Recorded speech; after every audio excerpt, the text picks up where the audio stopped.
ہم کریں گے ہر مظلوم کی حمایت۔ बिस्मिल्लाहिर्रहमानिर्रहीम। अस्सलाम वालेकुम। मैं हूँ हुरैन फातिमा और आप देख रहे हैं हिमायती न्यूज़ HD चैनल। नजर डालते हैं आज की अहम खबरों पर। रोजनामा हिमायती न्यूज़ खसूसी रिपोर्ट। फहीम अहमद अराइन की रिपोर्ट। कराची में ताज़ा दूध की सनत बहरान का शिकार, किसान और दुकानदार सरापा एहतजाज। All Karachi milk retailers welfare association, all Karachi fresh milk wholesalers association और डेयरी फार्मर्स एसोसिएशन के नुमाइंदगान का अहम मुश्तरका इजलास मुनक्किद हुआ, जिसमें ताज़ा दूध की सनत को दरपेश संगीन बहरान, बढ़ती महंगाई और किसानों को लाहक शदीद माली मुश्किलात पे तफसीली गौर किया गया। इजलास में शरीक नुमाइंदगान ने कहा कि अगर फौरी तौर पर डेयरी फार्मर्स, होल सेलर्स और रिटेलर्स के मसाइल हल न किए गए तो कराची में ताज़ा दूध की फराहमी शदीद मुतासिर हो सकती है, जिसका बराह रास्त असर आवाम पे पड़ेगा।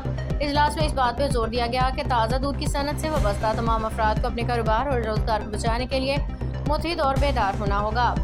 इजलास के दौरान दुकानदारों को दरपेश मसाइल, इंतजामी दबाव, जारी अदालती कार्रवाई और कमिश्नर कराची को अरसाल किए गए खतूत पर भी तफसीली तबादला ख्याल किया गया। नुमाइंदगान ने मौक़िफ़ इख्तियार किया कि दूध की मौजूदा कीमतें पैदावारी अखराजात के मुकाबले में इंतहाई कम हैं, जिसके बायस फार्मर्स और दूध फरोश शदीद मुश्किलात का शिकार हैं।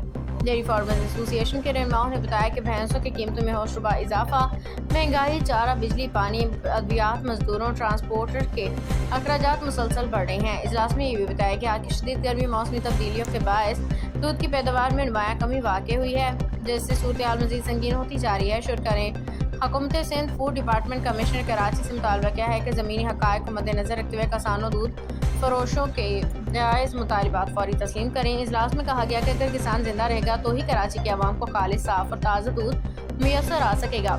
नुमाइंदगान ने मज़ीद कहा कि आए रोज़ किसान तबाही के दहाने पर पहुँच रहे हैं, मगर मुतल्लिका अदारे खामोश तमाशाई बने हुए हैं। हुकूमत को चाहिए कि दूध की सनत से वाबस्ता लाखों अफराद के रोज़गार और शहरियों की ग़िज़ाई ज़रूरियात को मद्देनज़र रखते हुए फौरी तौर पर अमली इक़दाम करे। इजलास के इख्तिताम पे तमाम तंजीमों ने इस अज़्म का इज़हार किया कि ताज़ा दूध की सनत को बहरान से निकालने के लिए मुश्तरका जद्दोजहद, बाहमी मुशावरत, मौसर अमल जारी रखा जाएगा, ताकि किसानों के, दुकानदारों और अवामी हकूक़ के तहफ़्फ़ुज़ यकीनी बनाया जा सके। अब तक के लिए इतना ही। मज़ीद खबरों और अपडेट से बाखबर रहने के लिए देखते रहें हिमायती न्यूज़ HD चैनल।